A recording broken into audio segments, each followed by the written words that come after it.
Buena mano sa ating One Balita Pilipinas ngayong Biyernes. Number 1 most wanted ngayon sa Pilipinas na si Charlie Atong Ang hindi raw muna susuko sa mga otoridad. Alerto sa lahar, itinaas sa paligid ang Bulkang Mayon kasunod ng banta ng Bagyong Ada. Kukumustahin natin ang sitwasyon ng ating mga kapatid sa Bicol Live. Zaldico, Manny Bonoan at iba pang mga personalidad na idinadawit sa anomalya sa flood control projects, pinadalhan na ng imbitasyon para dumalo sa pagbabalik ng Senate Blue Ribbon Committee hearings simula sa Lunes. Ang tanong, sisipot kaya sila? In full swing na ang lahat ng mga aktibidad para sa pinakamalaking event ng Sinulog Festival sa Cebu. Makikisaya rin tayo dyan live. At alamin ang kwento sa likod ng pangalan ng magiging bagong album ng BTS.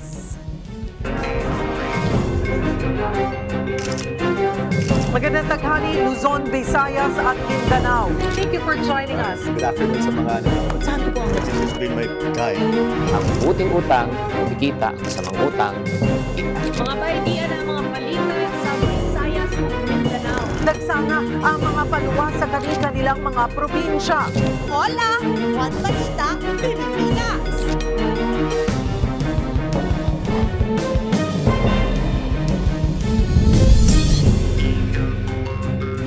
Magandang tanghali, Luzon, Visayas at Mindanao. Hindi diretsahang sinagot ni Pangulong Bongbong Marcos kung ano ang magiging kapalaran ng Independent Commission for Infrastructure o ICI matapos malagas ang mga miyembro nito.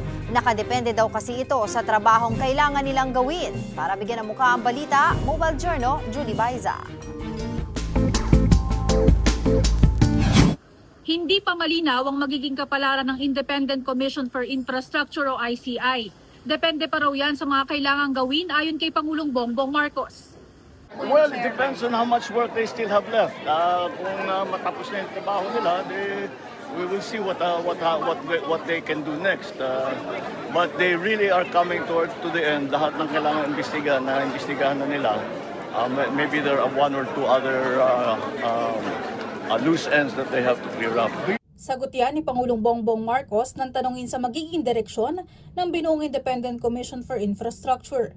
Ilang linggo nang pinangangambahan ang magiging kapalaran ng ICI kasunod ng pagbibitiw ni na dating Commissioner Susana Fajardo at former DPWH Secretary Babes Singson. Sa ngayon, naiwan na lamang si ICI Commissioner former Supreme Court Justice Andres Reyes Jr. Pero ayon sa Pangulo, wala pa rin daw desisyon kung papalitan sila. That we haven't really decided on that yet. Depends again, it all depends on the work that ICI still has in front of it. Pag kailangan pa, then we will. Pero kung tapos na raw ang trabaho at naisumiti na ang mga impormasyon na nakalap ng komisyon, tututok na raw ang gobyerno sa magiging investigasyon ng Department of Justice at Ombudsman. Una nang sinabi ni ICI Special Advisor Rodolfo Azurin Jr. na susulat sila sa tanggapan ng Pangulo para liwanagin na magiging kapalaran ng komisyon. Bago ang pahayag sa media, pinangunahan naman ni PBBM ang inaugurasyon ng Aglipay Sewage Treatment Plant sa Mandaluyong City. Dito, binigyan diin ng Pangulo ang halaga ng wastewater management at sanitation para sa kalusugan ng publiko at environmental protection.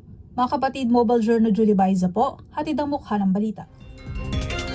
Nagbabala ang mga otoridad sa Albay sa banta ng lahar. Bukod sa pag-aalboroto ng Bulkang Mayon, nagpapaulan din doon ang Bagyong Ada. Para sa detalye, makakausap natin si Mon Gualvez live mula sa Kamalig, Albay. Mon, kumusta muna ang panahon dyan sa probinsya? Angela, magmula kaninang umaga hanggang sa mga oras na ito ay nakararanas na ho ng mahina hanggang katamtamang lakas ng pag-ulan dito sa malaking bahagi ng Albay. Ito'y dulot nga ng Bagyong Ada lalo't nasa ilalim ng Storm Signal number 1 itong buong probinsya. No? Kaya naman ito yung pinaka binabantayan din ngayon ng mga otoridad dahil ang sabi ng FIVOX itong ulan hindi naman daw nakakapigil ng pag-aalboroto ng bulkan. Sa halip, maaari pa nga raw makasama itong pag-ulan sa sobrang dami na ibubuhos nito sa probinsya, lalo na sa pinaka-volcano dahil kung sakasakaling tumama yung tubig at yung mainit na bato, maaari magdulot doon ng mga phreatic eruption at saka mga steam-driven na pagsabog dito nga sa bulkan. Pero ito ay inaantabayan at talaga binabantayan rather ng PHIVOLCS kung mangyayari ba yung second scenario na sinasabi nila na magkakaroon nga ng mas mga madalas na mga phreatic eruption at the same time yung mga lava fountain na mas mahahaba at talagang mas maratagal yung duration dito sa naturang bulkan. Sa ngayon, talagang patuloy lamang na namamaga itong bulkang Mayon at naglalabas pa rin siya ng lava every now and then, no, Angela? Oo. Mon, tanong ko lang din kung ano-anong mga lugar ang may bantang makaranas nga ng lahar. Tama ka dyan, Angela. Talagang naglabas na rin ng lahar warning advisory ang PHIVOLCS dito nga sa probinsya ng Albay na kung saan nakalocate itong bulkang Mayon. Kabilang sa mga pinaka-inaabisuan na talagang binabalaan ay 5 LGUs, particularly yung Ginubatan, bayan din ng Daraga at saka Santo Domingo, maging ang lungsod ng Legazpi. Idamay na rin daw itong bayan ng Kamalig. Ito kasi yung mga areas na merong mga rivers o mga stream channels mula doon sa bulkan at pababa dito sa naturang mga LGU, no? Dahil dito babagsak yung mga inilabas na abo at ilang mga volcanic deposits na maaaring anurin ng ulan kung sakaling magtuloy-tuloy daw yung malakas na buhos nito in the coming hours or days. Kasi nga, yung abo, yung mga bato at saka yung mga natuyo ng mga lava, lahat yan ay talagang sama-sama nga anurin, hindi lang basta tubig ang dadalhin ng buhos ng ulan dito sa area kung sakaling umapaw, no, yung mga river channels. At the same time, yung mga kalsadang maaaring daluyan nga nitong pagbaha at na may kasamang ang lahar, Angela. Mo, nakausap mo na ba yung mga residente dyan, particularly kung nasaan ka sa Kamalig at nabanggit mo nga, isa yan sa mga lugar na maaaring magkaroon nga ng banta ng lahar. So, kumusta sila dyan? Meron bang pag-aalala mula sa kanila? Meron, Angela, no? Actually, unang ginawa na kasi ng LGU or ng provincial government ng Albay, inilikasan nila initially yung mga nasa loob ng 6 kilometers. So, technically, 1,000 plus police or 4,000 plus involves, wala na sa danger zone. Ang next na binabantayan ngayon is yung mga nasa 7 kilometers hanggang 8 kilometers extend yung alerto ng bulkan. Pero ibang usapan kasi itong sa lahar, kahit yung mga nasa 10 ngayong iba sa kanila talagang no choice kundi sumama sa mga nag-preemptive evacuation kahit mga ilang araw lamang na pananatili sa mga pagbabakwitan nila para nga doon muna magstay pansamantala habang tumatama itong bagyong Ada sa probinsya. Dahil kung sakasakali naman doon na maratapos na yung ulan at yung bagyo nga talagang magsisibalikan sila dahil hindi pa naman sila talaga kasama or required sa mga kailangang magsilikas. Approximately aabot kasi sa 10,000 pamilya ang pinag-uusapan natin pagdating dito sa mga kailangang ilikas na mga maapektuhan ng lahar. At ito ay hindi malabong mangyayari dahil sa mga inilabas nga ng mga volcanic probinsya dulot ng bagyong Ada, Angela. Oo. Mon, doon naman sa mga nailikas na within the permanent danger zone, may mga bali-balita kasi na yung ilan sa kanila na mga evacuees ay bumabalik-balik doon sa kanilang mga lugar para magpakain ng kanilang hayop at of course tignan din yung kanilang mga pananim. No? But of course ito ay nakakabahala dahil delikado rin kung sakasakaling biglang may mangyari nga at sa pag-aalboroto ng Mayon Volcano. Anong ginagawa ng LGU, of course, sa mga para sa seguridad ng mga residente dyan? Oo, Angela, actually yung mga areas na talagang kabilang dito sa 6-kilometer permanent danger zone, bantay sarado ng mga otoridad. May mga police, may mga militar na talagang nakapwesto at nagbabantay, no, para hindi na nga makabalik o makapasok muna dito ang mga individual o mga residente particularly. Kasi nga meron talaga, no, mga taniman at mapakain lamang kanilang mga alagang hayop. Kaya nagkakaroon ngayon ng mga pagpupulong ang provincial government kung paanong dadalhin na rin yung mga alaga nilang hayop sa mga area, sa evacuation center para nga hindi na nila ito babalik-balikan. Pero ito'y nasa ano pa rin, no, pag-uusap pa rin ng pamahalaan para nga ma-finalize yan technically. So ngayon talagang binabawalan na talagang hinihigpitan na for the safety of everybody ngayong may banta, no, hindi lamang ng pag-aalboroto ng bulkan kundi dagdag pa itong possibility na magkaroon ng lahar in the coming days due to the rains na dala nga ng Bagyong Ada. Angela. Bukod naman sa lahar, ano pa yung mga pinaghahandaan ng mga otoridad dyan ngayong maulan at syempre ito nga nagpag-aalboroto ng bulkan? Oo, yun na nga. Nabanggit mo, no, talagang doble pangamba to kasi nga syempre yung mga towns and cities na nakapalibot sa Bulkang Mayon, number one na talagang pinaghahandaan nila yung possibility na baka itaas sa alert level 4, no. Yan ay kung sakaling humaba yung mga PDC, no, o yung mga uso na tinatawag up to 6 kilometers. Ngayon kasi nasa 2 kilometers pa lang naman yan. Medyo maikli pa kung iisipin, pero kung magtuloy-tuloy yung mga lava flow, lava fountain at lava dome na nararanasan ng patuloy na pamamaga ng bulkan, eh hindi malabo na umabot yan sa ganung kahaba ng mga PDC o ng mga uson. At the same time, yung pagtagal nga ng lava fountain na makikita dito sa bulkan. So, ang pinaka-worry dito ay kung sakaling itaas alert level 4, mukhang aabot sa 70,000 o talagang madami-daming mga residente ang kailangan ilikas. Sapat naman daw yung kanila mga evacuation centers pero yung pagkain hindi na. Kaya nga talagang sinasabi ng provincial government at ng mga LGU na kailangan na ng tulong ng national government para matustusan kahit papano at mapunan yung mga pagkain ng mga mag-evacuate, no? So pangalawa naman, itong Bagyong Ada, dahil nga yung possibility na maulan ito, nagdudulot naman siya ng pangamba sa lahar. Kasi may mga areas na talagang kahit mismong kalsada, dinadaanan talaga ng naturang tubig.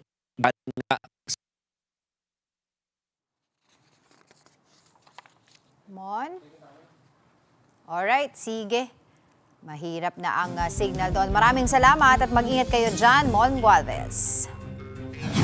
Samantala, napanatili ng Bagyong Ada ang lakas nito habang mabagal na binabaybay sa karagatan sa silangang bahagi ng Kabisayaan. Para po sa iba pang detalye, makausap natin si Pag-asa Weather Specialist Veronica Torres.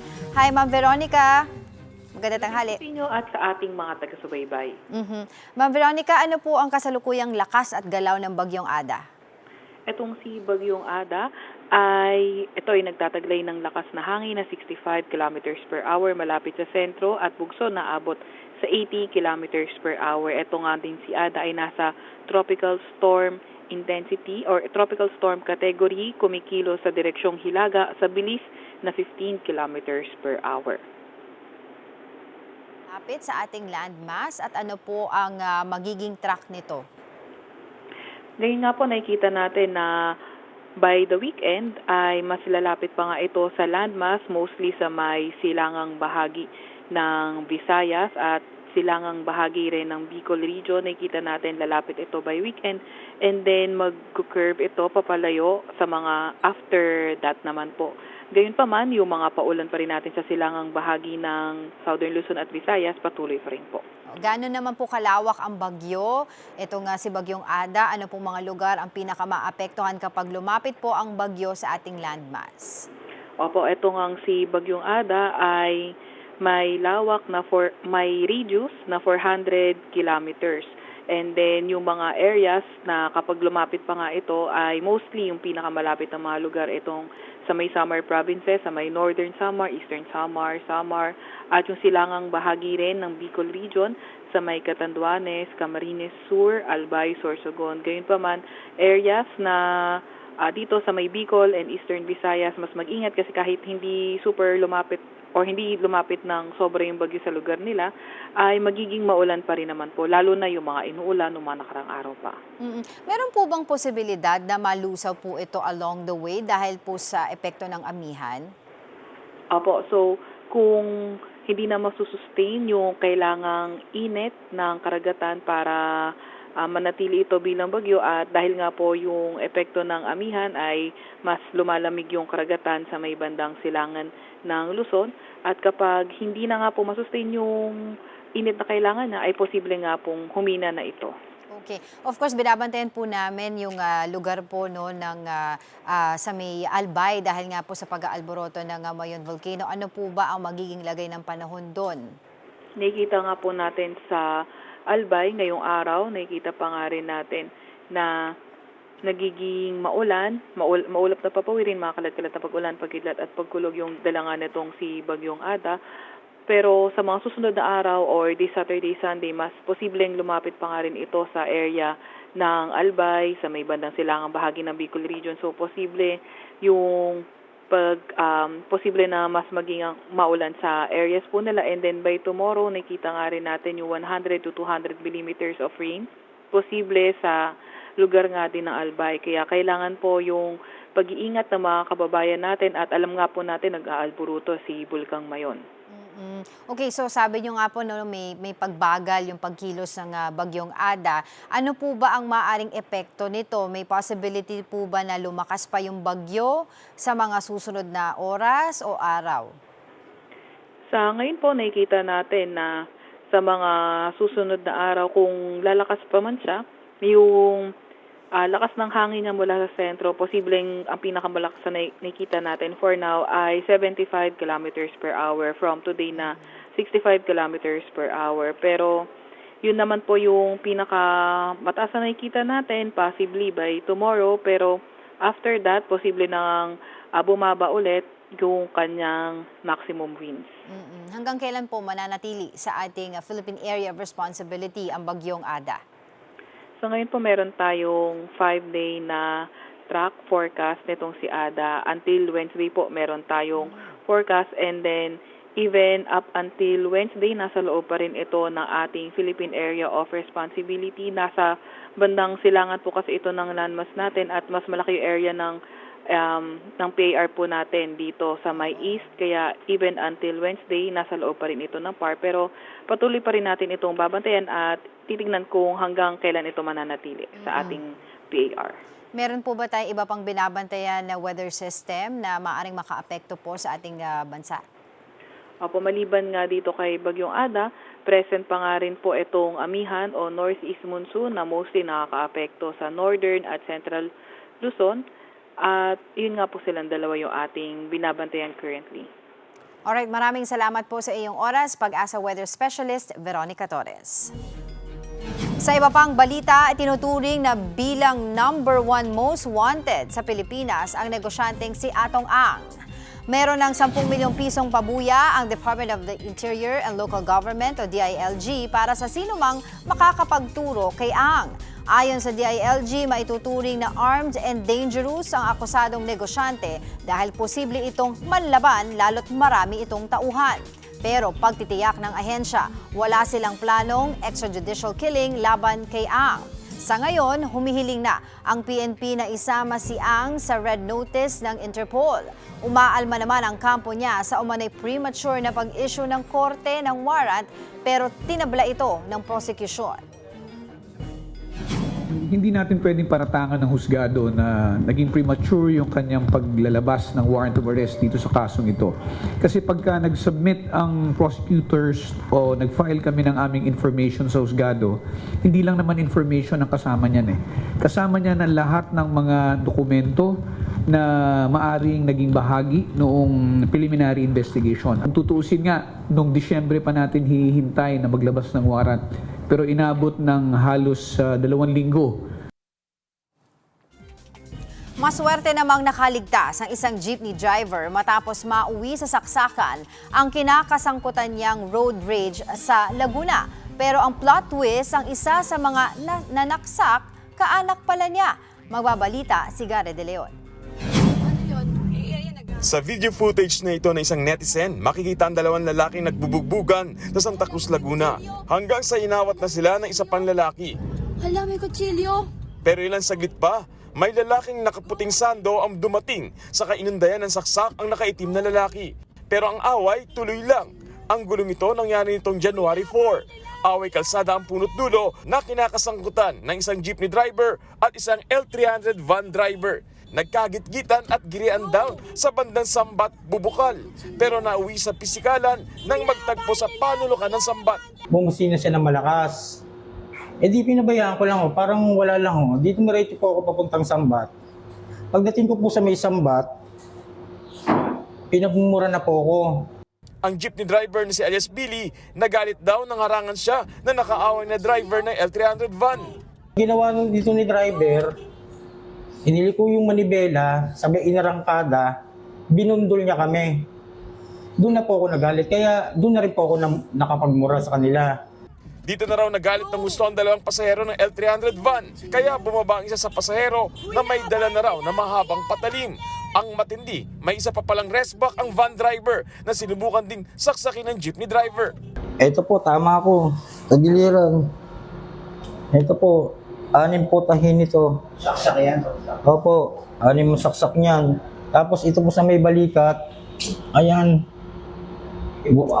Ano po yan? Sakit yan. 3 cm po ang lalim niya.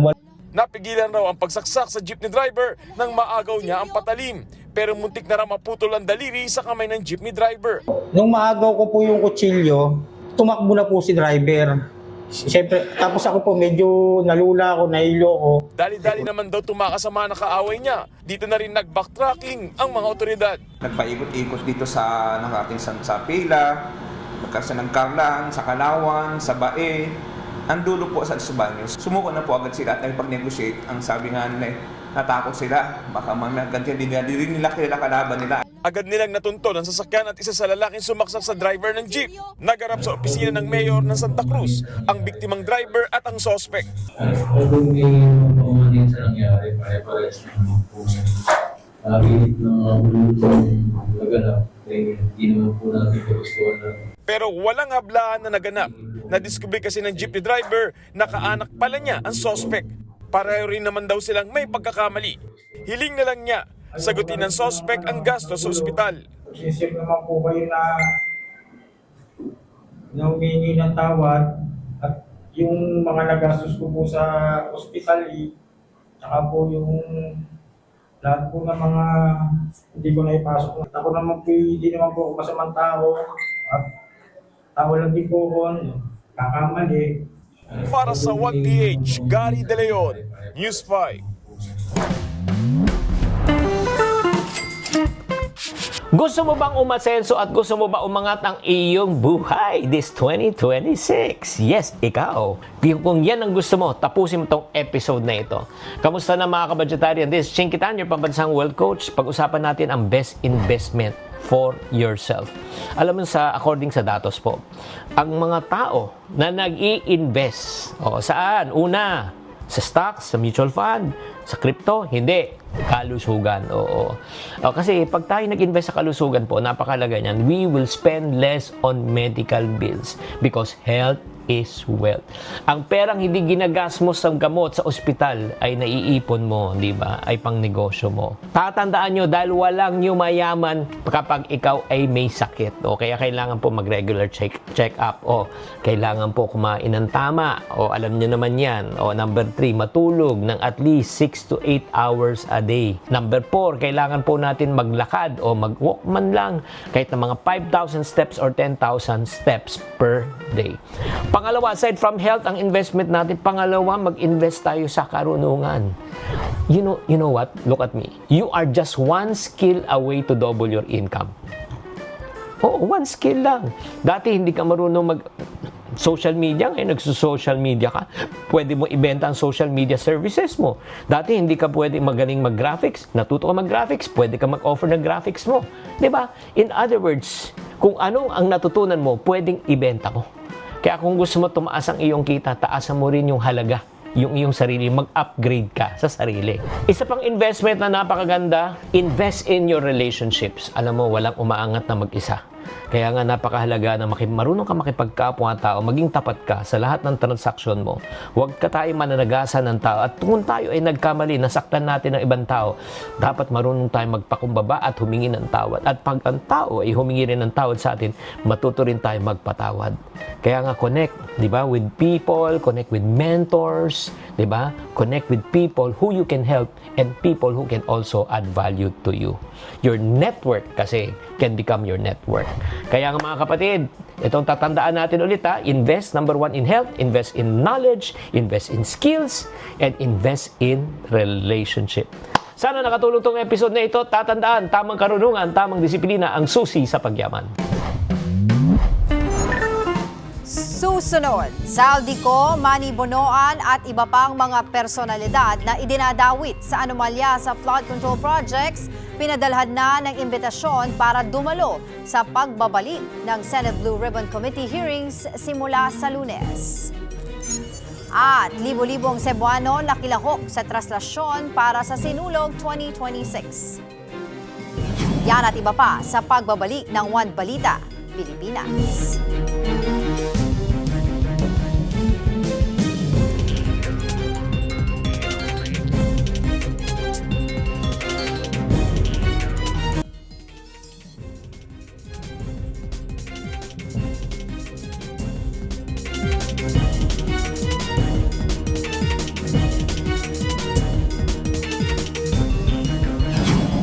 Bukod sa Bulkang Mayon, naglabas na rin ng Lahar Advisory ang PHIVOLCS para sa Bulkang Canlaon dahil sa patuloy na aktibidad ng mga ito na sinabayan pa ng banta ng Bagyong Ada. Kaugnay po niyan, makakasama natin si PHIVOLCS Director Teresito Catoto Bacolcol. Magandang tanghali po sa inyo. Yes ma'am, magandang tanghali din po sa inyo. Opo, hingi lang po kami ng update sa inyo, Katoto. Ano po ba ang kasalukuyang sitwasyon ng Mayon at ganun din po ang Canlaon na naging basehan po ng paglalabas ng Lahar Advisory? Okay, so yung alam naman natin ngayon na ang Mayon ay nasa alert level 3, may lava dome growth, may lava flows din, rock falls at tuson o yung pyroclastic density currents na nag-iwan ng maraming loose volcanic materials sa dalisdis ng Mayon volcano.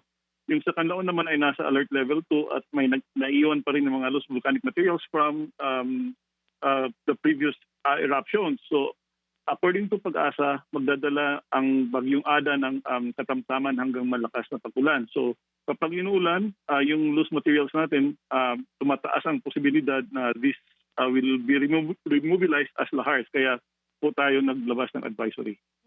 At aling mga lugar po, base po sa inyong mga monitoring, ay tinuturing na pinaka nanganganib nga po sa lahar flow sakaling magtuloy-tuloy po ang malakas na ulan? Okay, so para sa Mayon naman, ang pangunahing daluyan na maaaring daanan ng lahar ay yung Miisi, Bonga at Basud Galis, yung Miisi at Binaan River sa May Daraga, yung Basud at San Andres River sa Santo Domingo, pati na rin sa May Masarawag, Maninila, and Ginubatan channels. Now for Canlaon, nanganganib ang mga ilog ng Bago City, La Carlota, La Castellana, Moises Padilla, San Carlos at Canlaon, including yung Ibid, Malaiba, Panubigan, Masulog, Binalbagan, Inayawan at Maragandang rivers at yung kanilang mga tributaries. Oho. And gaano po ba kabilis maaring bumaba yung lahar mula po sa dalisdis ng bulkan? At ano po yung mga dapat bantayan ng lokal na otoridad at mga residente kapag yan po ay nangyari? Kapag meron tayong torrential at continuous rainfall, mabilis lang po ito. Maaari itong bumaba sa loob ng ilang minuto lamang mula sa simula ng pag-ulan. So ang dapat bantayan ay yung biglaang pagtaas ng tubig sa mga sapa o ilog, yung pagdagsa ng putik, abo, or bato. And kapag napansin nilang nagbabago ang kulay ng tubig at kapag may malakas na rumaragas ang tunog mula sa itaas ng dalisdis. So kapag na-notice nila ito, kapag napansin na ito, agad lumikas sa ligtas na lugar at huwag nang maghintay pa ng opisyal na abiso bago kumilos. Right. Of course, ang tinitingnan din po ng mga residente dito kung meron daw po bang kaugnayan itong aktibidad ng Canlaon sa Mayon Volcano. Wala pong connection yung dalawa.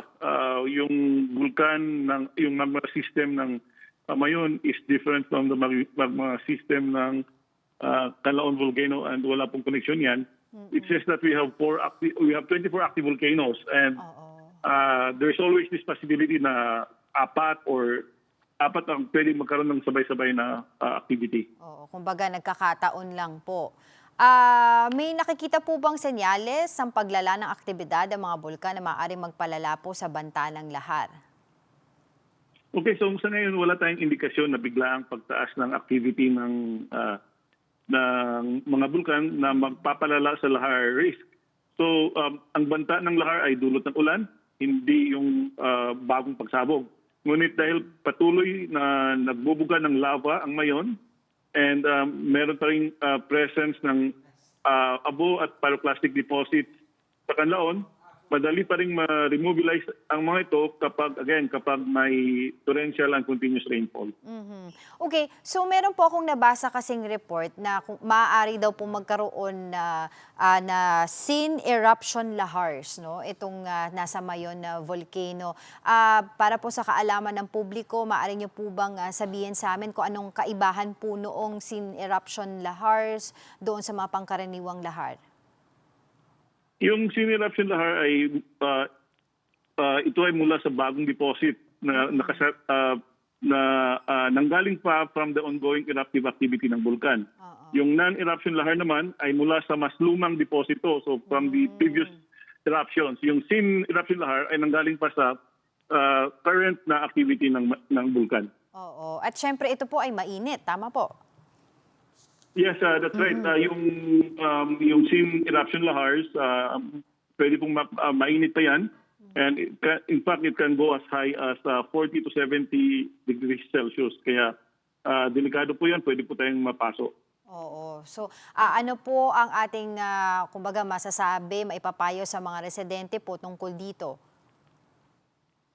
Okay, so ang message natin sa ating mga kababayan ay they should stay alert, umiwas sa mga ilog at lahar channels kapag malakas ang ulan, at sumunod sa mga LGUs, kung ano yung advisory ng mga LGUs, at lumikas agad kung inabisuhan dahil bigla at mabilis lang ang lahar.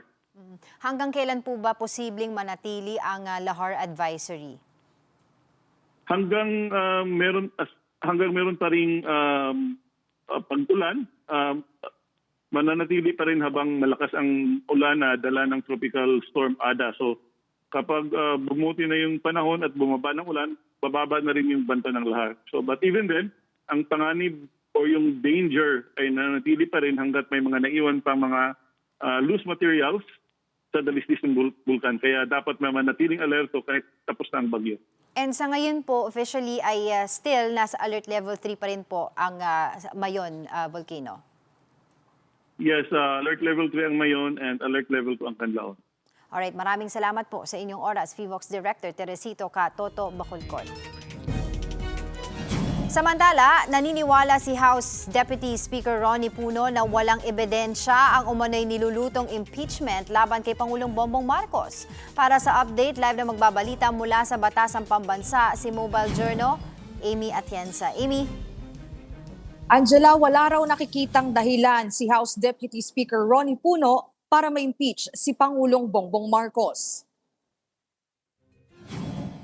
Naniniwala si Puno na walang maipapakitang credible evidence ang mga mambabatas na may planong magpasa ng impeachment complaint laban sa Pangulo. Kung impeachment naman ni Vice President Sara Duterte ang pag-uusapan, kailangan daw hintayin ang pinal na desisyon ng Korte Suprema hanggang February 5. Kung sakali kasing magkaroon ng reversal, ay magpapatuloy ang Senate impeachment trial sa Vice Presidente. Patungkol naman sa Independent Commission for Infrastructure, wala raw kaso kay Puno kung hindi na ito magpatuloy. Naniniwala siyang kakayanin ng Office of the Ombudsman at Senate Blue Ribbon Committee ang mga investigasyon kaugnay ng flood control projects. Samantala, kasabay nito, Angela, naghain naman si Batangas Representative Leandro Leviste ng civil libel case laban kay Palace Press Officer Claire Castro. Paratang niya ang libelous statements ni Castro sa pagmamayaaring Solar Philippines Power Project Holdings. Ani pa niya, civil lang muna at hindi criminal case ang kanyang inihain dahil ayaw niyang makulong si Castro. Aabot sa 110 million pesos ang halaga ng civil damages na hinihingi ni Leviste sa kanyang reklamo. Kasama ni Leviste ang kanyang legal counsel na si Attorney Ferdinand Topiaco sa paghahain ng reklamo sa Balayan Regional Trial Court sa Batangas. Samantala, Angela, sa press briefing din naman ni Representative Puno, sinabi niya na plano niyang magsumiti muli ng reklamo laban kay Representative Barzaga. Expulsion na ang naiisip niyang solusyon dahil sa kabila raw ng 90-day suspension ay patuloy pa rin daw ang umano'y questionable behavior nito. Angela? Sa Lunes, may resumption ng hearing, ng investigation ang Senate Blue Ribbon Committee. Ang Congress ba, may plano ba silang ibalik din ang investigasyon tungkol sa maanomalyang flood control projects? So far, Angela, wala pa tayong naririnig tungkol sa pagpapatuloy naman ng Infracom dito sa House of Representatives. So, ang schedule pa lang na naririnig natin dito mismo sa Kamara ay magsisimula na daw uli yung plenary session by January 26. So doon natin titingnan kung ano nga ba yung magiging priority projects din at yung magiging priority mismo ng Kamara for 2026. At nasabi rin kanina ni Representative Puno sa kanyang press conference, magkakaroon din daw kasi ng meeting ang NUP, pati lakas CMD, para nga pag-usapan yung priority bills na meron sila, lalo na sa taong ito, Angela. Maraming salamat, Mobile Journal, Amy Atienza.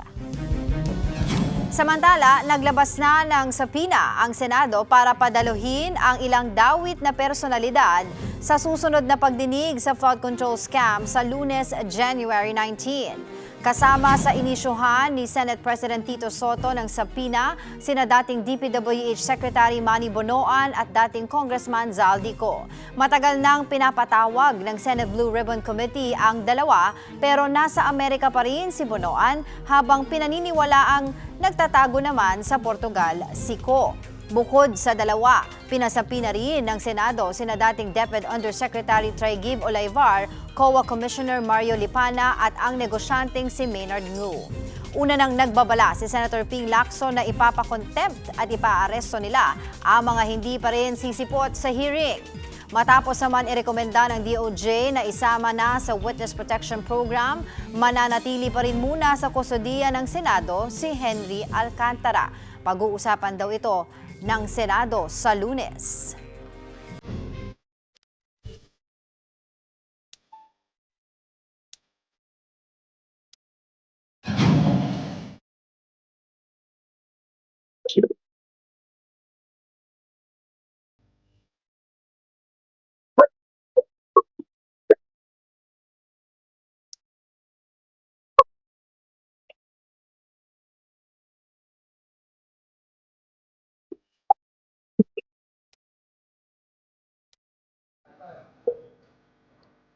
Babalikan po natin si Chiki. Chiki, can you hear us? Chiki? Oo, nakamute ka ata. Hindi ka namin marinig dito. Or signal. Baka pwedeng konting pihit para marinig ka namin. Okay, we'll try to get back. Oo, balikan natin si Chiki para sa kanyang balita.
Sa linggo na ang pista ng Santo Niño pero kung di raw makakapunta sa Cebu, pwede pa rin daw ituloy ang panata sa Roblox. Para bigyan ng muka ang balita, Mobile Journal Merymon Reyes. Sinulog Festival na! Malayo ka ba sa Cebu? Don't worry kapatid, halos lahat ng simbahan sa bansa sineselebrate naman ito. O di kaya, Pwede ka makisinulog dito! Welcome to Roblox Cebu! Isang simulation experience sa laro kung saan magaganap ang virtual Sinulog Festival na nilikha ng Roblox Filipino Catholics. Higit 11,000 na ang miyembro ng grupong ito na may bitbit na kanya-kanyang debosyon sa simbahang Katolika. Nagsimula lang bilang hobby at passion project ng mga magkakaibigan taong 2020 kasagsagan ng pandemya para raw hindi malayo ang tao lalo kabataan sa mga tradisyong espiritual dahil sa quarantine. Lumawak ang kanilang game development journey mula sa paggawa ng mga pista ng Cavite sa larong ito hanggang sa Marian Parade, novenaria at traslasyon na simbahan ng Quiapo, pati ang Roblox Sinulog na una nilang nilunsad taong 2021. E paano nga ba nila binubuo ang virtual versions ng mga pista?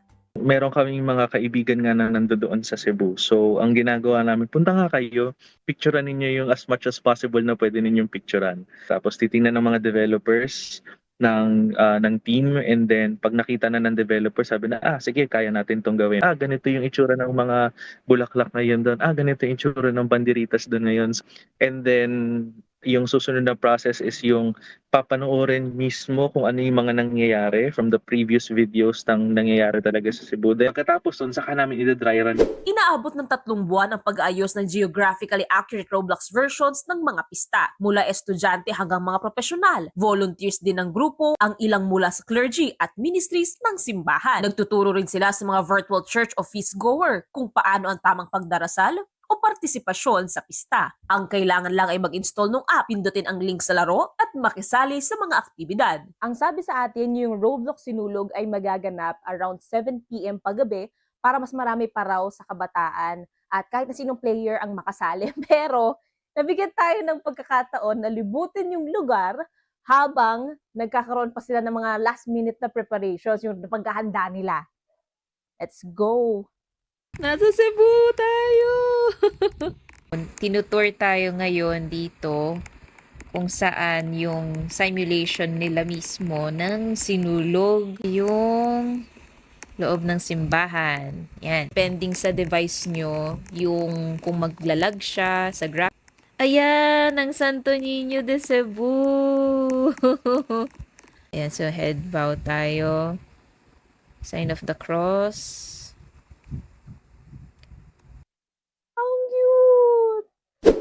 Notified sa Roblox Sinulog ang Basilica Menor del Santo Niño de Cebu at lokal na pamahalaan ng Cebu. Voluntary lahat ng kanilang proyekto. Bagaman sinusuportahan din sila ng ilang mga organisasyon at simbahan na nagpapagawa ng virtual versions ng kanilang mga event. Kaya sunod daw na abangan, parada ng lahat ng mga santo sa Pilipinas. Pero paalala, There's a disclaimer that these things are not real, so wala siyang sacramental value. It serves to catechize. mga kapatid, mobile journalist Merymon Reyes po, hatid ang mukha ng balita.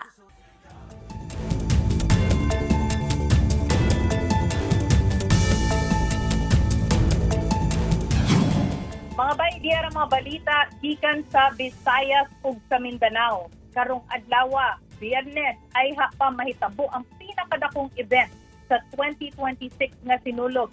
Adunay traslasyon nga gipahigayon. Gikan kini sa Mandawi City paingon didto sa Lapu-Lapu City sa Cebu. Mangita ta sa mga detalye gikan kang John Aroa sa News 5 Visayas. John, sa may nahitabo? Sikituhan sa pagsaulog sa Pista Senyor sa mga Cebuano, nahimong emosyonal ang kadaganan sa ilaha ganiha sa traslasyon sa Sagrada Familia. Taliwas sa mga kalamidad nga ilang naagyan, gikan sa linog, Bagyong Tino, hangtod sa ulahing trahedya sa Binalao landfill kung diin daghan ang nakabsan sa kinabuhi. Mibuhos ang emosyon sa mga deboto sa Senyor Santo Niño. Nakahilak ang mga deboto sa pag-agi sa imahen sa Sagrada Familia. Bit-bit ang imahen sa Santo Niño, nagbato balani sa gugma, samtang hugot nga nag-ampo ang mga deboto. Tataw ang bugat nga ilang gipasaan gumikan sa lahi-lahi nga pagsuway sa kinabuhi. Ang debotong si Jennifer Padernal, di mapunggan ang paghilak tungod sa kalamidad nga niaguman sa Cebu. Si Irish Andali usab, Upan sa tibok pamilya, giatngan ang pag-agi sa traslasyon sa Sagrada Familia. Chiki gikan sa National Shrine, gidala ang Holy Family sa Nuestra Señora de Regla National Shrine sa Lapu-Lapu City, kaganihang buntag. Sa matag iskinita, doon ay mga altar nga sa imahe sa Santo Niño nga gipangmuntar. Ang uban nag-atang bitbit ang imahe sa Santos, doon ay mga bata nga nagbitbit sa imahe sa Santo Niño, nagbato-balani sa mga karo sakay ang imahe sa Santo Niño, St. Joseph o Virgin Maria. Sa simbahan, gisugat sa mga deboto ang Holy Family. Siki karo mga orasa, usab gihandom ang Day of Mourning alang sa mga namatay sa trahedya sa Binaliw landfill sa Cebu City. Ugba na ang funeral procession, sundan kini og solemn foot procession ini kahapon, ini ka Domingo sab ang Sinulog Grand Parade. Sa pagkakaroon siki giulan ng Cebu, sukad pa ni kaganihang kadlawon. Maong daghan sa mga manimbahay ang nangabasa sa ulan sa Basilica Minore del Santo Niño. Apan wala kini makapugong sa hugot nga pagtuo sa mga deboto. Siki. Daghang salamat sa imong report, John Aroa gikan sa News 5 Visayas. Unya mga bay, karong adlaw sa gilaunch ang mga electric buses nga panggamiton sa Sinulog Festival. Pangayuan nato og detalye si Dave Israel gikan sa One News Cebu. Dale, unsa man day ang mga ruta ani mga bus?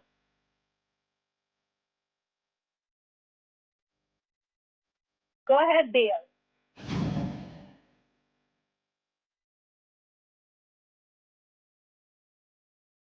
Dale, naka-mute ka. Di ko kadungog nimo.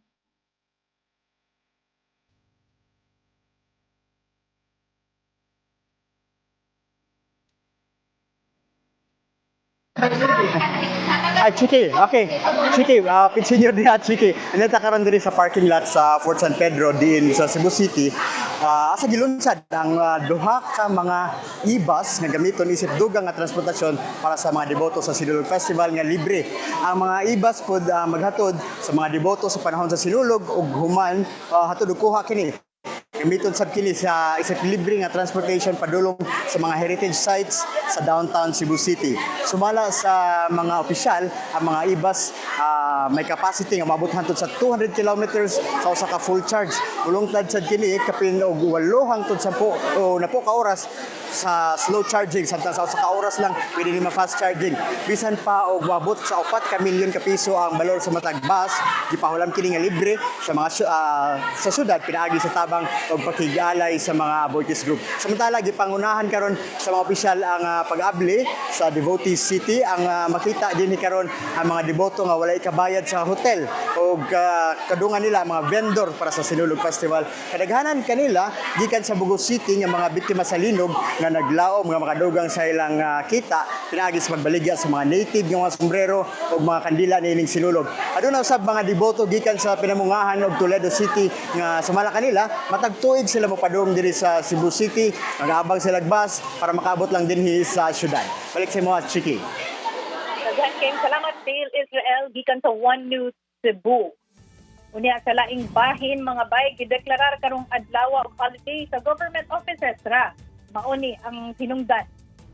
Ang alam kini sa observance sa Sacred Al-Isra wal Miraj o ang Night Journey and Ascension of the Prophet Muhammad.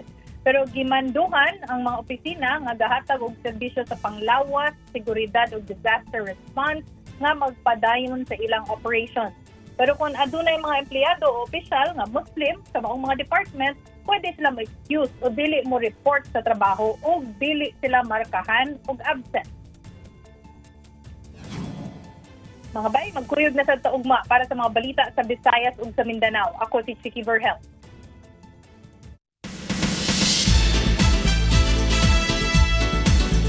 Hola mga kapatid, inanunsyo na nga ang titulo ng 5th album ng BTS. Yan ang arirang na ilalabas na po sa Marso. Pero ngayon pa lang sinimula na po ang pre-order para sa album na ito. At sa report nga na Forbes.com, ang arirang ay hango sa Korean folk song na may hugot ng pangungulila. Pero may halo rin pong pag-asa. Marami pang kahulugan ang arirang gaya ng simbolo ng national identity sa gitna noon ng Korean War. Kaya pwede raw masabing going back to roots ang pagpili ng BTS sa arirang bilang title ng kanilang comeback album. Oh wow! Isa pang oh wow, naghahanda na po ang SB19 para sa finale ng kanilang trilogy concert, ang Wakas at Simula. Magbabalita si Von Belenario. Kahit booked and busy, all smiles ang SB19 sa kanilang Cebu event. Ang Mahalima, ready na para sa upcoming concert nilang Wakas at Simula. Ito ang trilogy concert finale ng grupo sa storytelling nila mula sa pagsibol, pagtatag at simula at wakas. Gaya ng tagline ng concert na daming sakuna, di ko ininda, andito na tayo sa wakas, maha-highlight dito ang tatag ng samahan ng grupo.